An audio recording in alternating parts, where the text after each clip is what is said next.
तब्दील। मेरे प्यारे परिवारजन, नमस्कार। मन की बात के अगस्त एपिसोड में आपका एक बार फिर बहुत बहुत स्वागत है। मुझे याद नहीं पड़ता कि कभी ऐसा हुआ हो कि सावन के महीने में दो दो बार मन की बात का कार्यक्रम हुआ, लेकिन इस बार ऐसा ही हो रहा है।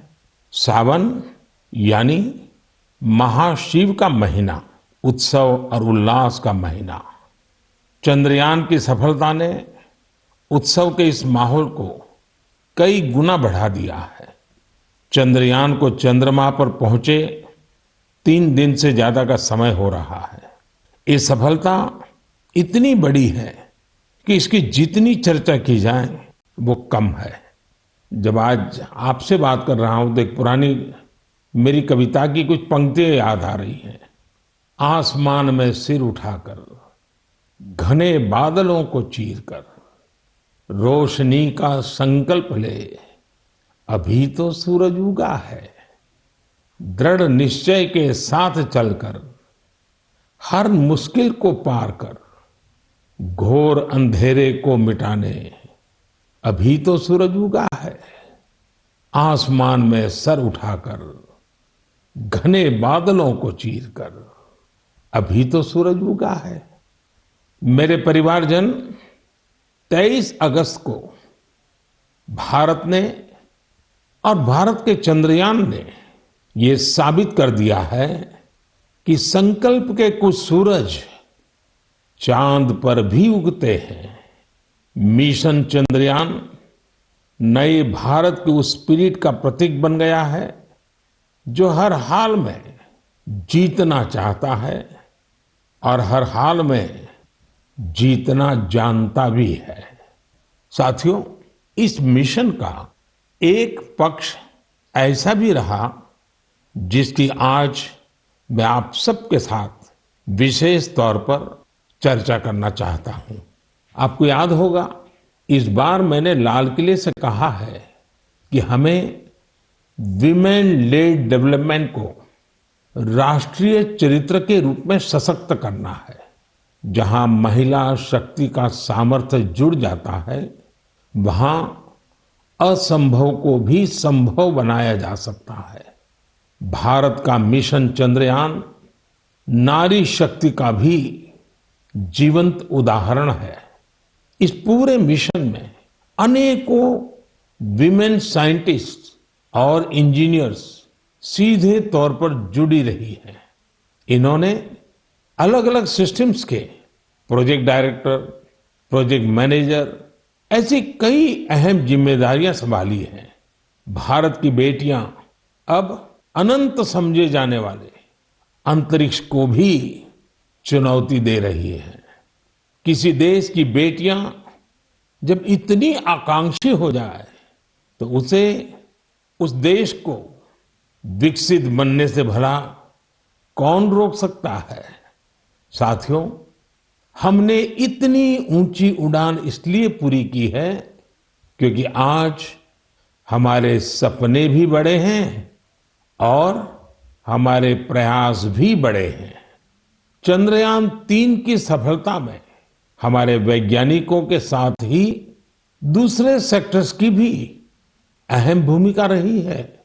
तमाम पार्ट्स और तकनीकी जरूरतों को पूरा करने में कितने ही देशवासियों ने योगदान दिया है। जब सबका प्रयास लगा तो सफलता भी मिली। यही चंद्रयान 3 की सबसे बड़ी सफलता है। मैं कामना करता हूं कि आगे भी हमारा स्पेस सेक्टर सबका प्रयास से ऐसी ही अनगिनत सफलताएं हासिल करेगा। मेरे परिवारजनों, सितंबर का महीना भारत के सामर्थ्य का साक्षी बनने जा रहा है। अगले महीने होने जा रही G20 लीडर समिट के लिए भारत पूरी तरह से तैयार है। इस आयोजन में भाग लेने के लिए 40 देशों के राष्ट्राध्यक्ष और अनेक ग्लोबल ऑर्गेनाइजेशंस राजधानी दिल्ली आ रहे हैं। G20 समिट के इतिहास में ये अब तक की सबसे बड़ी भागीदारी होगी। अपनी प्रेसिडेंसी के दौरान भारत ने G20 को और ज्यादा इंक्लूसिव फोरम बनाया है।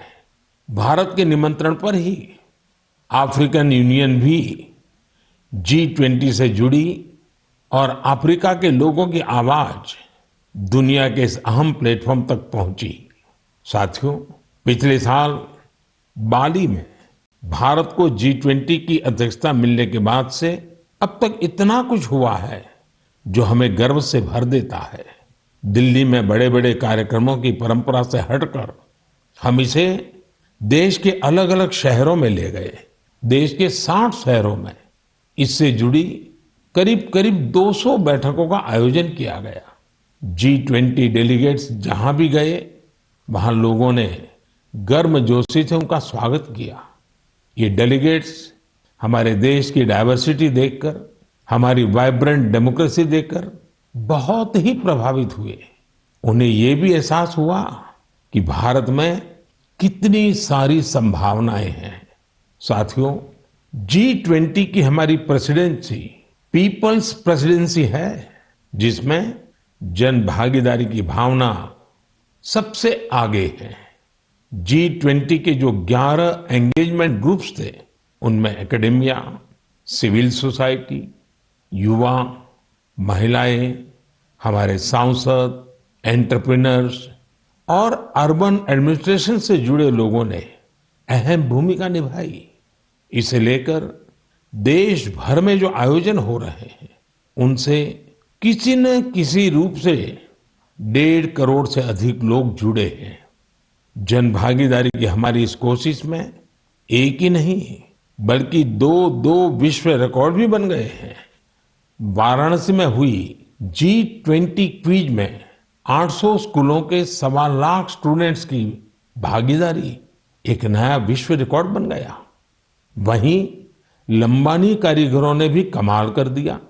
450 कारीगरों ने करीब 1800 यूनिक पैचेज का आश्चर्यजनक कलेक्शन बनाकर अपने हुनर और क्राफ्ट्समैनशिप का परिचय दिया है। G20 में आए हर प्रतिनिधि हमारे देश की आर्टिस्टिक डाइवर्सिटी को देखकर भी बहुत हैरान हुए। ऐसा ही एक शानदार कार्यक्रम सूरत में आयोजित किया गया। वहां हुए साड़ी वॉकाथॉन में 15 राज्यों की 15,000 महिलाओं ने हिस्सा लिया। इस कार्यक्रम से सूरत की टेक्सटाइल इंडस्ट्री को तो बढ़ावा मिला ही, वोकल फॉर लोकल को भी बल मिला और लोकल के लिए ग्लोबल होने का रास्ता भी बना। श्रीनगर में G20 की बैठक के बाद कश्मीर के पर्यटकों की संख्या में भारी बढ़ोतरी देखी जा रही है। मैं सभी देशवासियों को कहूंगा कि आइए मिलकर G20 के सम्मेलन को सफल बनाएं, देश का मान बढ़ाएं। मेरे परिवारजनों, मन की बात के एपिसोड में हम अपनी युवा पीढ़ी के सामर्थ्य की चर्चा अक्सर करते रहते हैं। आज खेलकूद एक ऐसा क्षेत्र है जहां हमारे युवा निरंतर नई सफलताएं हासिल कर रहे हैं। मैं आज मन की बात में एक ऐसे टूर्नामेंट की बात करूंगा जहां हाल ही में हमारे खिलाड़ियों ने देश का परचम लहराया है। कुछ ही दिनों पहले चीन में वर्ल्ड यूनिवर्सिटी गेम्स हुए थे। इन खेलों में इस बार भारत की बेस्ट एवर परफॉर्मेंस रही है। हमारे खिलाड़ियों ने कुल 26 पदक जीते, जिनमें से 11 गोल्ड मेडल थे। आपको ये जानकर अच्छा लगेगा कि 1959 से लेकर अब तक जितने वर्ल्ड यूनिवर्सिटी गेम्स हुए हैं, उनमें जीते सभी मेडल्स को जोड़ दें तो भी ये संख्या 18 तक ही पहुंचती है।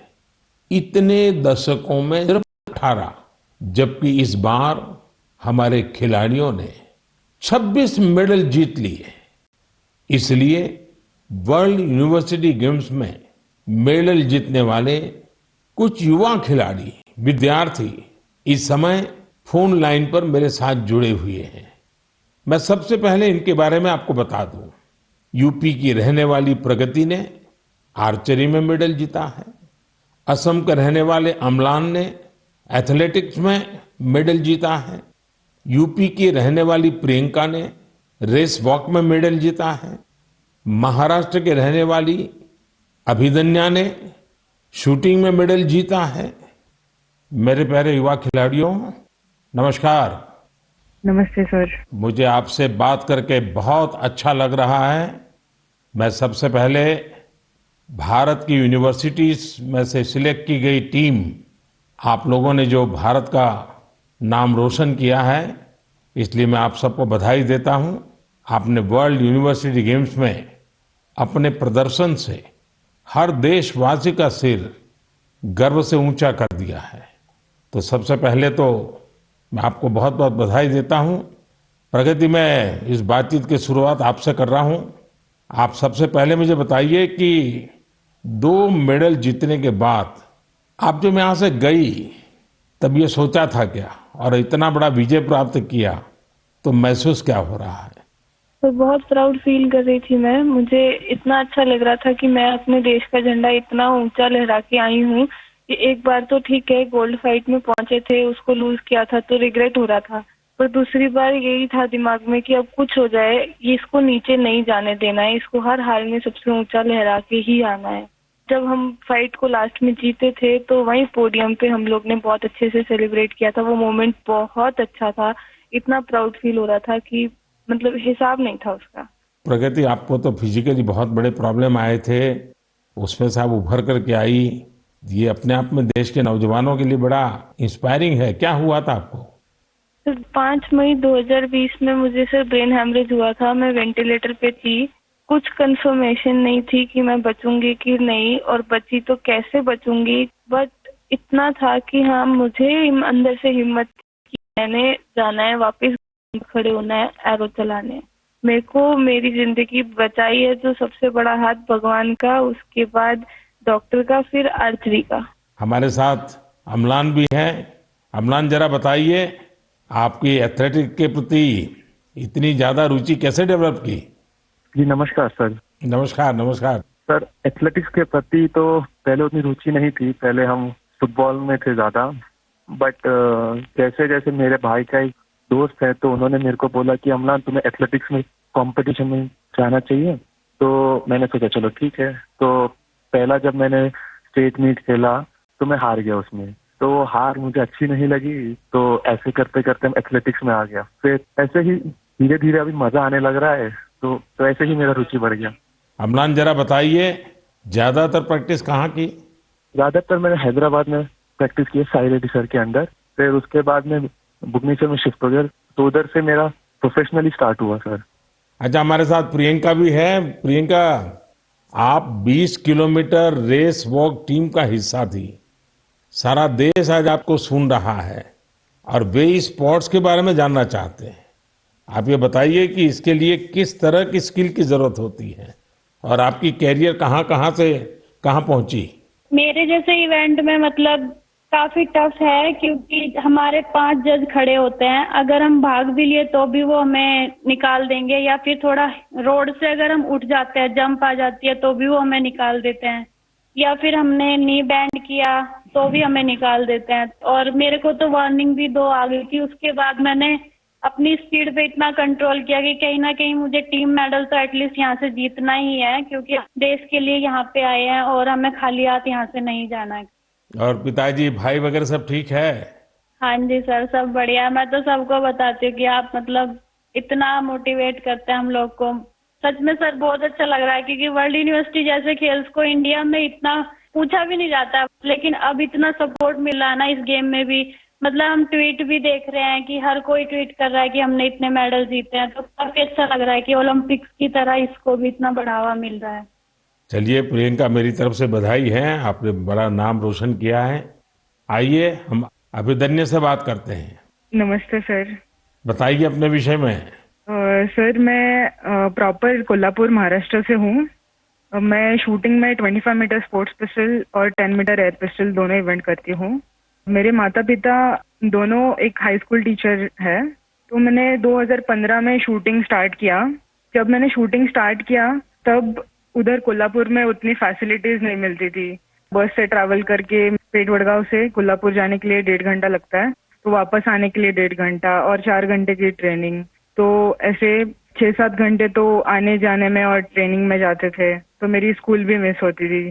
तो फिर मम्मी पापा ने बोला कि बेटा एक काम करो, हम आपको सैटरडे संडे को लेके जाएंगे शूटिंग रेंज के लिए और बाकी टाइम आप दूसरे गेम्स करो। तो मैं बहुत सारे गेम्स करती थी बचपन में, क्योंकि मेरे मम्मी पापा को दोनों को खेल में काफी रुचि थी, लेकिन वो कुछ कर नहीं पाए, फाइनेंशियल सपोर्ट उतना नहीं था और उतनी जानकारी भी नहीं थी। इसलिए मेरी माताजी का बड़ा सपना था कि देश को रिप्रेजेंट करना चाहिए और फिर देश के लिए मेडल भी जीतना चाहिए। तो मैं उनकी ड्रीम कंप्लीट करने के लिए बचपन से काफी खेलकूद में रुचि लेती थी और फिर मैंने ताइक्वांडो भी किया है, उसमें भी ब्लैक बेल्ट हूँ और बॉक्सिंग, जूडो और फेंसिंग और डिस्कस थ्रो जैसे बहुत सारे गेम करके फिर मैं 2015 में शूटिंग में आ गई। फिर 2-3 साल मैंने बहुत स्ट्रगल किया और फर्स्ट टाइम मेरा यूनिवर्सिटी चैंपियनशिप के लिए मलेशिया सिलेक्शन हो गया और उसमें मेरा ब्रॉन्ज मेडल आया। तो उधर से एक्चुअली मुझे पुश मिला। फिर मेरे स्कूल ने मेरे लिए एक शूटिंग रेंज बनवाई, फिर मैं उधर ट्रेनिंग करती थी और फिर उन्होंने मुझे पुणे भेज दिया ट्रेनिंग करने के लिए। तो यहाँ पे गगन नारंग स्पोर्ट्स फाउंडेशन है, गन फॉर ग्लोरी, तो मैं उसी के अंडर ट्रेनिंग कर रही हूँ अभी। गगन सर ने मुझे काफी सपोर्ट किया और मेरे गेम के लिए बढ़ावा दिया। अच्छा, आप चारों में से कुछ कहना चाहते हो तो मैं सुनना चाहूंगा। प्रगति हो, अम्लान हो, प्रियंका हो, अभिदन्या हो, आप सब मेरे साथ जुड़े हुए हैं, तो कुछ कहना चाहते हैं तो मैं जरूर सुनूंगा। सर मेरा एक सवाल है सर। जी। आपको सबसे अच्छा स्पोर्ट्स कौन सा लगता है सर? खेल की दुनिया में भारत को बहुत खिलना चाहिए और इसलिए मैं इन चीजों को बहुत बढ़ावा दे रहा हूं। लेकिन हॉकी, फुटबॉल, कबड्डी, खो खो, ये हमारी धरती से जुड़े हुए खेल हैं। इसमें तो हमने कभी पीछे नहीं रहना चाहिए। और मैं देख रहा हूं कि आर्चरी में हमारे लोग अच्छा कर रहे हैं, शूटिंग में अच्छा कर रहे हैं। और दूसरा मैं देख रहा हूं कि हमारे यूथ में और इवन परिवारों में भी खेल के प्रति अब पहले जो भाव था वो नहीं है। पहले तो बच्चा खेलने जाता तो रोकते थे, अब बहुत बड़ा वक्त बदला है और आप लोगों ने जो सक्सेस लेते आ रहे हैं ना, वो सभी परिवारों को मोटिवेट करती है। हर खेल में जहां भी हमारे बच्चे जा रहे हैं कुछ न कुछ देश के लिए करके आते हैं और ये खबरें आज देश में प्रमुखता से दिखाई भी जाती हैं, बताई जाती हैं और स्कूल कॉलेज में चर्चा में भी रहती है। चलिए, मुझे बहुत अच्छा लगा। मेरी तरफ से आप सबको बहुत बहुत बधाई, बहुत शुभकामनाएं। बहुत बहुत धन्यवाद। धन्यवाद सर। धन्यवाद जी। नमस्कार। मेरे परिवारजनों, इस बार 15 अगस्त के दौरान देश ने सबका प्रयास का सामर्थ्य देखा। सभी देशवासियों के प्रयास ने हर घर तिरंगा अभियान को वास्तव में हर मन तिरंगा अभियान बना दिया। इस अभियान के दौरान कई रिकॉर्ड भी बने। देशवासियों ने करोड़ों की संख्या में तिरंगे खरीदे। 1.5 लाख पोस्ट ऑफिसेस के जरिए करीब 1.5 करोड़ तिरंगे बेचे गए। इससे हमारे कामगारों की, बुनकरों की और खासकर महिलाओं की सैकड़ों करोड़ रुपए का आय भी हुई है। तिरंगे के साथ सेल्फी पोस्ट करने में भी इस बार देशवासियों ने नया रिकॉर्ड बना दिया। पिछले साल 15 अगस्त तक करीब 5 करोड़ देशवासियों ने तिरंगे के साथ सेल्फी पोस्ट की थी। इस साल ये संख्या 10 करोड़ को भी पार कर गई। साथियों, इस समय देश में मेरी माटी मेरा देश, देशभक्ति की भावना को उजागर करने वाला अभियान जोरों पर है। सितंबर के महीने में देश के गांव-गांव में हर घर से मिट्टी जमा करने का अभियान चलेगा। देश की पवित्र मिट्टी हजारों अमृत कलश में जमा की जाएगी। अक्टूबर के अंत में हजारों अमृत कलश यात्रा के साथ देश की राजधानी दिल्ली पहुंचेंगे। इस मिट्टी से ही दिल्ली में अमृत वाटिका का निर्माण होगा। मुझे विश्वास है हर देशवासी का प्रयास इस अभियान को भी सफल बनाएगा। मेरे परिवारजनों, इस बार मुझे कई पत्र संस्कृत भाषा में मिले हैं। इसकी वजह ये है कि सावन मास की पूर्णिमा इस तिथि को विश्व संस्कृत दिवस मनाया जाता है। सर्वेभ्यः विश्व संस्कृत दिवसस्य हार्दिक शुभकामनाः। आप सभी को विश्व संस्कृत दिवस की बहुत बहुत बधाई। हम सब जानते हैं कि संस्कृत दुनिया की सबसे प्राचीन भाषाओं में से एक है। इसे कई आधुनिक भाषाओं की जननी भी कहा जाता है। संस्कृत अपनी प्राचीनता के साथ साथ अपनी वैज्ञानिकता और व्याकरण के लिए भी जानी जाती है। भारत का कितना ही प्राचीन ज्ञान हजारों वर्षों तक संस्कृत भाषा में ही संरक्षित किया गया है। योग, आयुर्वेद और फिलॉसफी जैसे विषयों पर रिसर्च करने वाले लोग अब ज्यादा से ज्यादा संस्कृत सीख रहे हैं। कई संस्थान भी इस दिशा में बहुत अच्छा काम कर रहे हैं, जैसे कि Sanskrit promotion foundation, Sanskrit for योग, संस्कृत फॉर आयुर्वेद और संस्कृत फॉर बुद्धिज्म जैसे कई कोर्सेज करवाता है। संस्कृत भारती लोगों को संस्कृत सिखाने का अभियान चलाती है। इसमें आप 10 दिन के संस्कृत संभाषण शिविर में भाग ले सकते हैं। मुझे खुशी है कि आज लोगों में संस्कृत को लेकर जागरूकता और गर्व का भाव बढ़ा है। इसके पीछे बीते वर्षों में देश का विशेष योगदान भी है।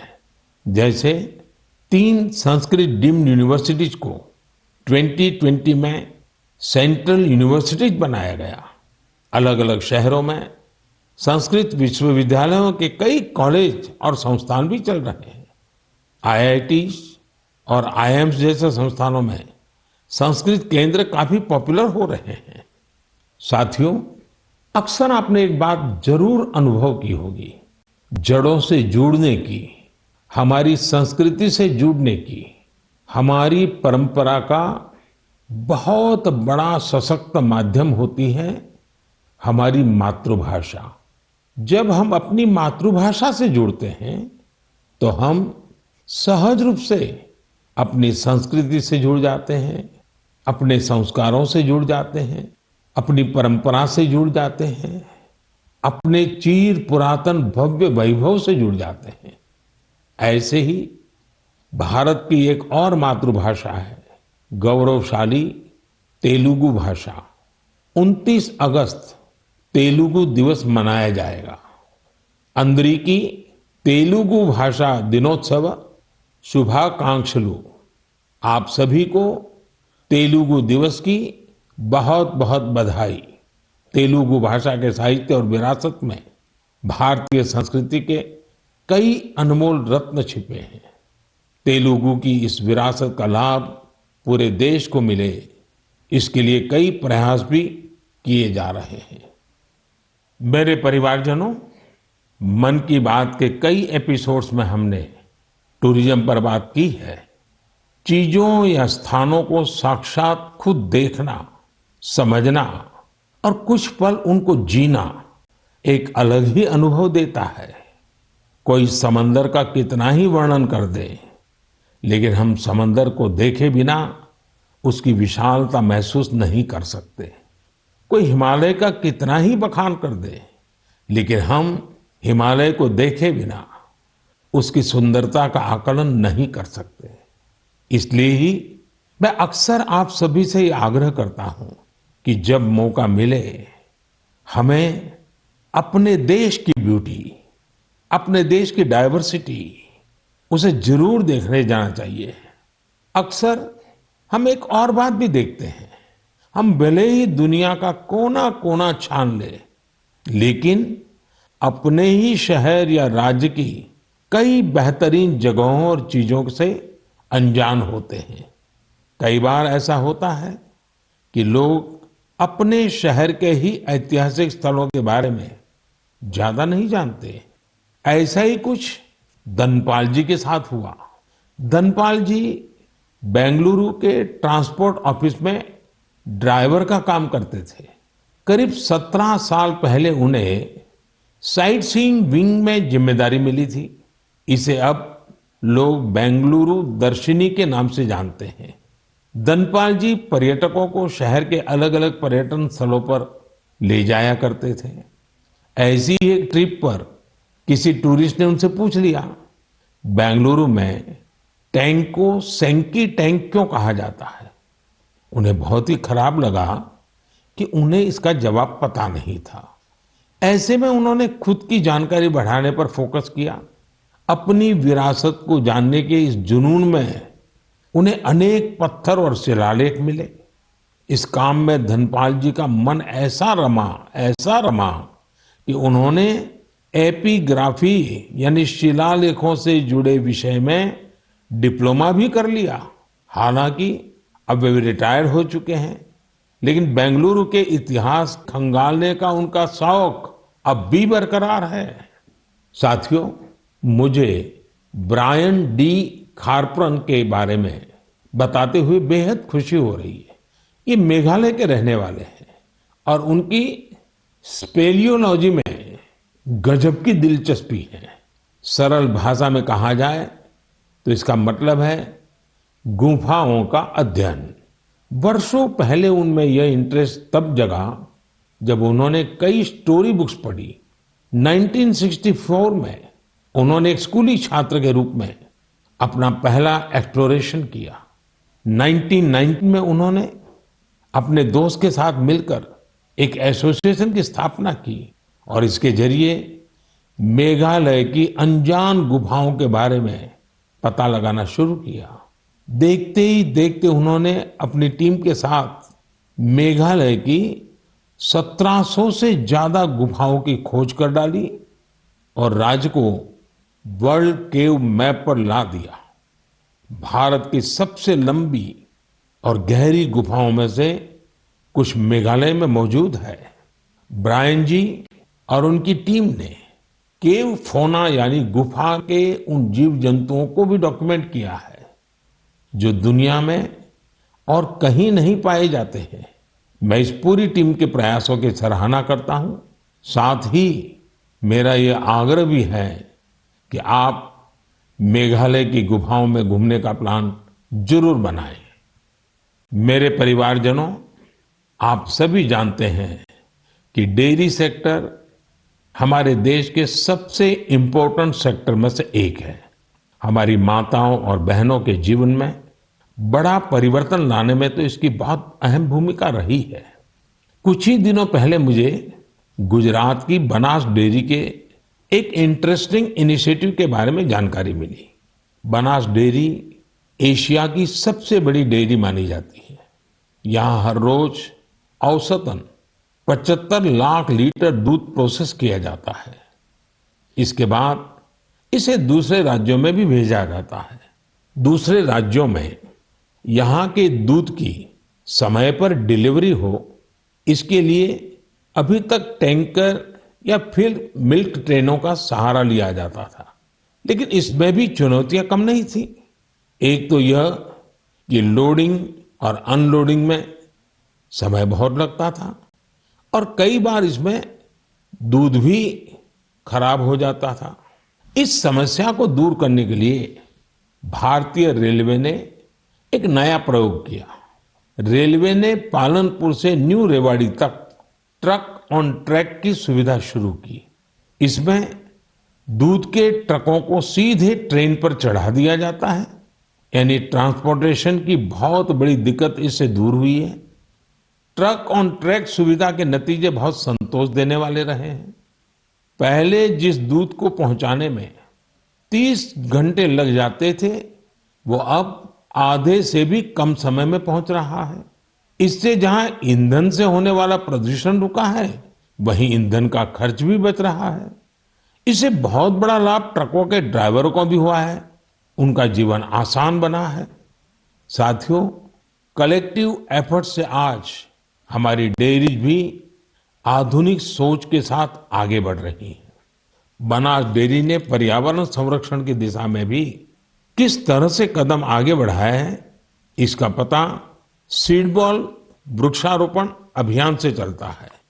वाराणसी मिल्क यूनियन हमारे डेयरी फार्मर्स की आय बढ़ाने के लिए मैन्योर मैनेजमेंट पर काम कर रही है।